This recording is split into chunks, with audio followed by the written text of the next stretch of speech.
Hey, this is Gary with Jolly Dolly, and I'm going to show you how to upgrade the stock motor controller on a Power Plus motorized dolly with this new heavy-duty version of the motor controller. So if you're watching this video, you probably got a kit that looks like this. Don't be overwhelmed by all these wires. I realize it looks like a mess, but all these wires are going to be plug and play, and I'm going to walk you through step by step what to hook up where. You are going to have to mount this controller in a slightly different location, but I'll show you that. This extra component is called a contactor, and this is going to mount next to where your current motor controller is, and I'm going to show you how to do that also. Tools you'll need for this job include a drill driver or 1/4-inch impact. You're going to have an extension on it like this that takes hex bits. This comes in your kit, this drill bit, but you'll need a 1/4-inch and 5/16-inch nut driver. You're also going to need a ratchet with an extension and a 10mm socket. You're going to need one of these two, and we won't know till we open it, either 10mm or 9/16 wrench, some snips. You'll need a Phillips screwdriver, preferably a number 1, which is one size smaller than the standard size, but if you don't have that, standard size will work. If you happen to have a little hook tool like this, this will come in handy. If not, a flathead screwdriver, probably the smallest one you can find, will work. You're going to need needle nose pliers, and last but not least, a Sharpie. The first step is to lay the dolly on its belly and remove this back cover. You don't need a fancy table like this, you can just lay it on the ground.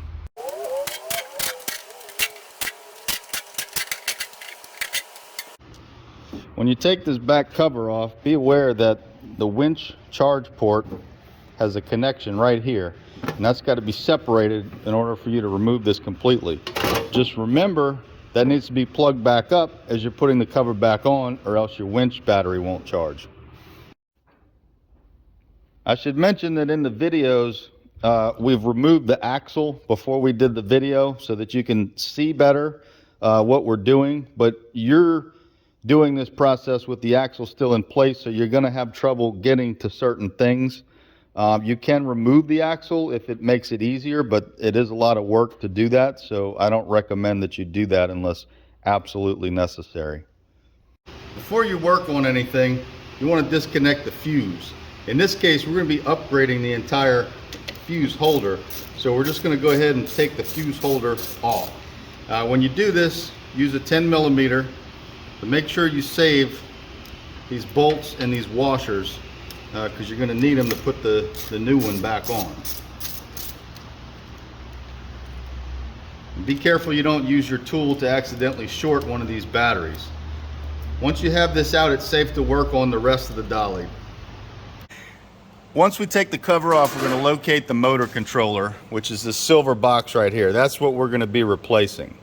So we want to start by cutting any zip ties that are holding the wires together, so we get better access to the wires. Just be careful when you're doing this that you don't nick any of the wires.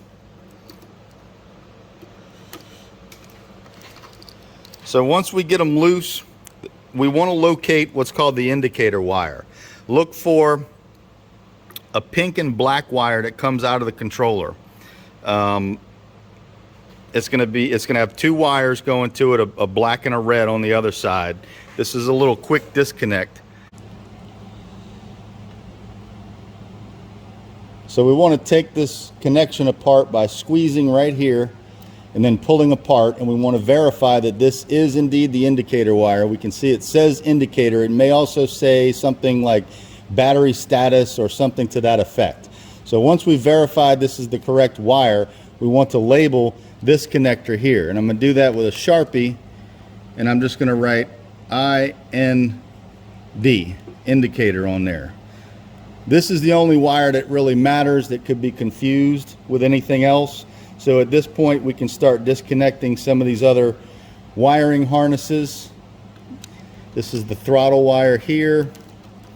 This is what's called the power locks.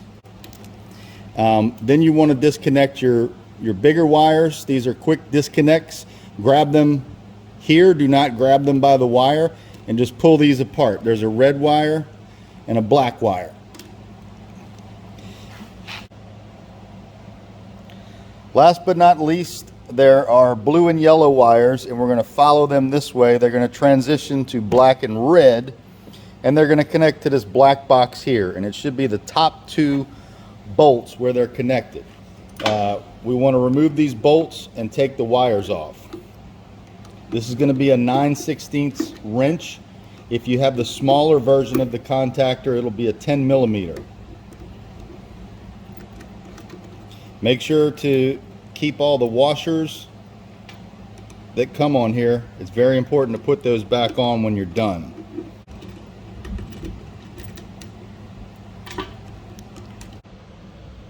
So at this point, all the wires should be clear.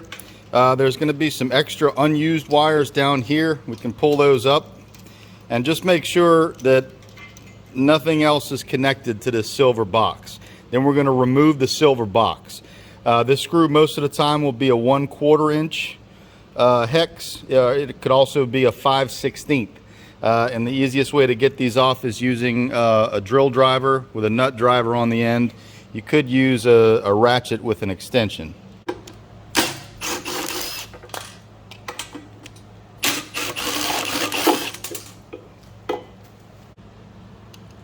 Now it's time to bring in the new controller, and that's actually going to mount against this A-frame right over here. It can lay flat on this plate, and you can kind of center this. You can see we've already drilled for it. You're going to have to use some self-drilling screws or drill a pilot hole and then put the screws in.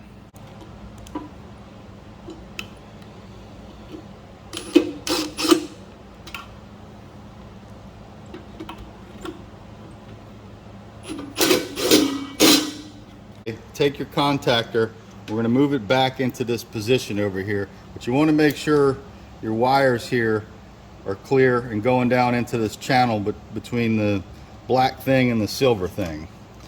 And we're going to drill holes to mount this. We want one hole to be up here on the plate and one hole to be here on this rail right here. That's probably going to be the best positioning, but you can put it wherever you need to put it so that there's room for it. So what I'm going to do is go ahead and mark my first hole. You should always do one hole at a time. Put a little mark, move that out the way, and then the drill bit that came with your kit is an 11/64 drill bit. You're going to drill a pilot hole down through here, and this is a lot of thickness, so it takes a little minute.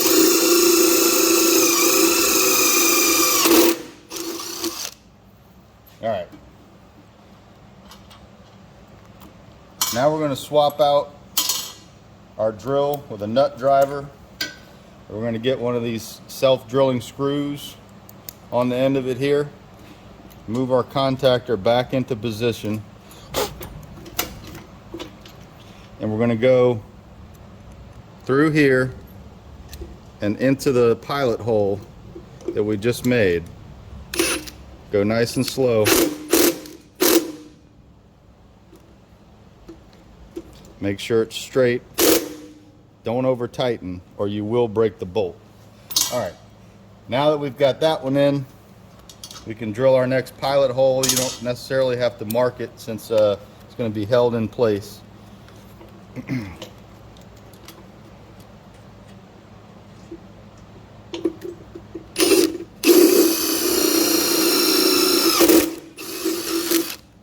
That one's going to go a little easier because you don't have a plate to go through.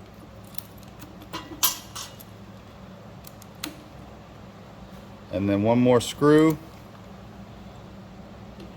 You don't want to tighten this one too tight because it's going to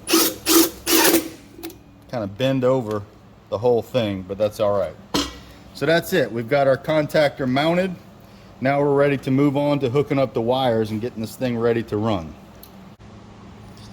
The first wire we're going to connect is this black wire here. It comes off the smaller screw on the contactor. This is what's called a piggyback connector. It's going to allow us to connect this wire to one of these tabs and then have another wire connected to it. So we want to look for the ground to here, which is going to be either one of these black wires. In this case, we're going to use the closer one. So we're going to pull this connector off of this tab and replace it with this piggyback connector with the black wire. Be careful that you don't bend this. Just work it until it gets on there. Now we're going to put this wire back on, but it's going on the piggyback connector. And push that down. One side note, if you have this style contactor, everything is the same except this black wire is going to go on this middle tab here. And then the black wire that was already on there will go onto the piggyback. Next, we're going to connect our large gauge wires, the black and red. Look for these quick connect style connectors. There's two that's attached to the dolly wiring harness and two that are coming off of the new controller setup. We want to go red to red and black to black. Make sure your tab is kind of centered in there and not pushed to one side or the other, so that it goes in the hole when you push these connectors together. Same thing with the black. Double check it. Make sure it's going in the connector and not just alongside the connector. Make sure those are fully seated. Then we're going to move on to the two wires here, the black and red, that have these ring terminals. Be aware of your wire management and make sure you're routing it in a way where it's not in the way of something else. So your red wire here is going to go to the terminal closest to you when you're working from back here. And then the black wire is going to go right here.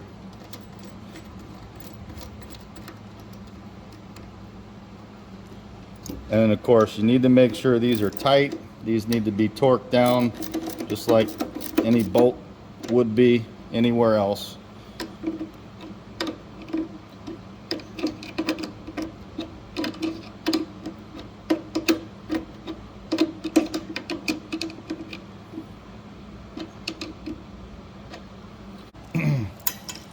Next, we want our throttle wire. This is the connector with 3 wires. The motor controller has the same connector on it, so we're going to connect those together. So you're going to have 2 of these red and black wires with these white connectors on the end. And you remember earlier we labeled one indicator, IND. So we're going to look for the matching connector on your kit that says IND. Match these up and put them together.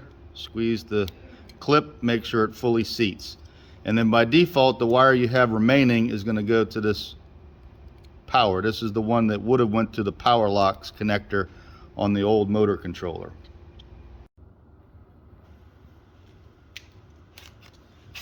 All right, so next we're going to take this back cover off of the upper control box.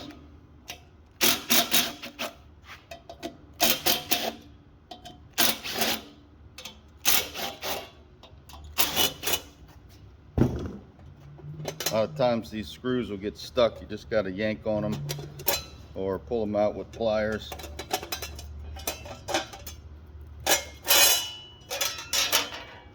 So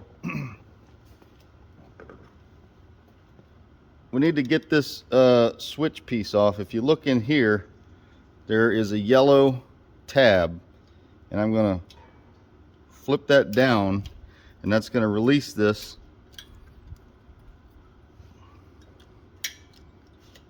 There we go. Flip it up, sorry. That's going to release this. We're going to take this off. Now you notice you got 2 sets of wires going here. 2 large gauge wires and 2 of these small gauge wires that are red and black. What we're going to do is pick one of these 2 small gauge wires. Doesn't matter which one. I'm going to go with the black one. We're going to disconnect that and pull out this fork terminal. Now we're going to go over here to the white wire, the large gauge white wire, and we're going to loosen this set screw Then we're going to take this fork and insert it under here. Make sure to push it in all the way. And then we're going to tighten this switch terminal down. When you insert the fork terminals into the switch block, you want to make sure that the screw is open enough so that the fork terminals go into the slot under this silver plate so that they properly get locked in place. In order to insert the fork terminals, you have to turn them so that they're back to back like this so that they're touching one another. And you want to squeeze this together. Take your switch block and insert these two together into the slot, making sure they're under that silver piece. And then we're going to tighten this screw down.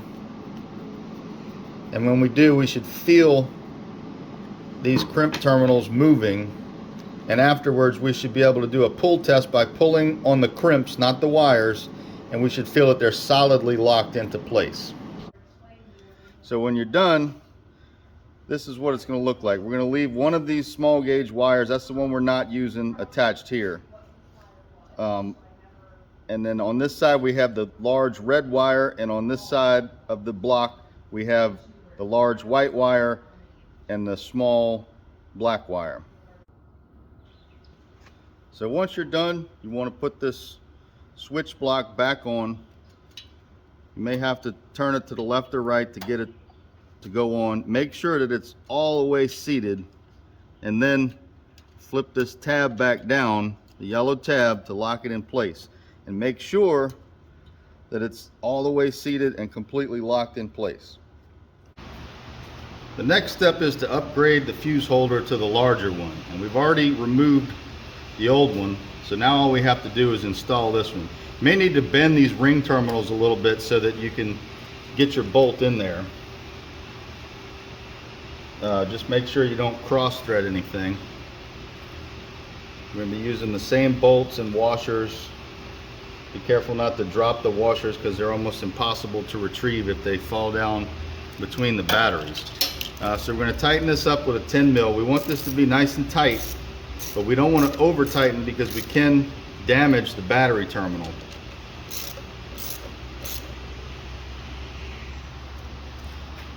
Now that we've installed it and we've checked all our wiring, we can go ahead and install the fuse so we can test the dolly.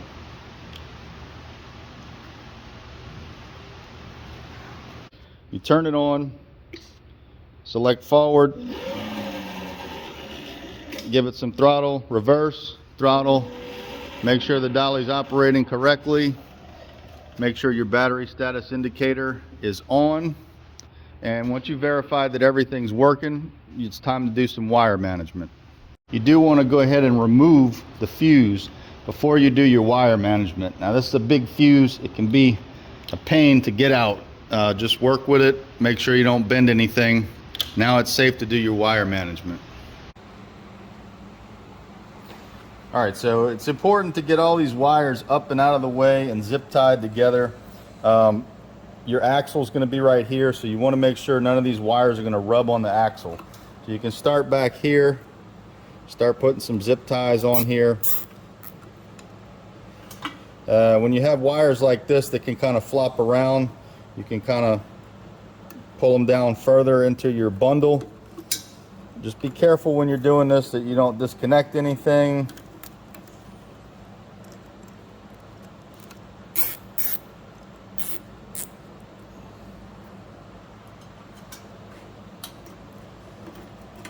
And over here, we're going to put some zip ties around this whole bundle here.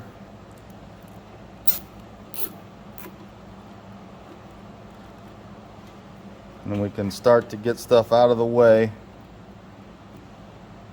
and make sure like this isn't going to work because it's going to interfere with the cover. So we're going to push that down, tighten it back up. All right, so we look around and we make sure everything's still connected, make sure there's no wires. See, this is not good. That could touch the axle. So we're gonna have to zip tie that into place right here.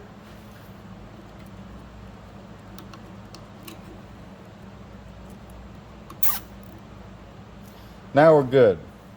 So you're going to take some snips or some scissors and cut the excess off of all these zip ties. And check one more time that everything is good and solid. And then last but not least, we want to clean up our mess, especially screws. You don't want to leave any screws in there, metal shards. If you have a blower, you can blow this out. Check under this plate, make sure nothing's rolled under there. Look for metal shards, pieces of zip tie, etc., and get that all cleaned up before you put it back together. After your wire management is done, you can reinstall the fuse.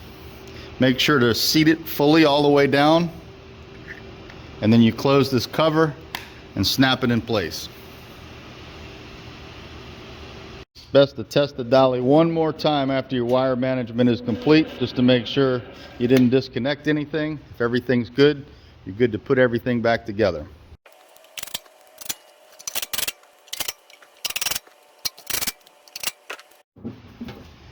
Don't forget, as you're putting your rear cover back on, make sure you hook this winch charge port back together and get it fully seated.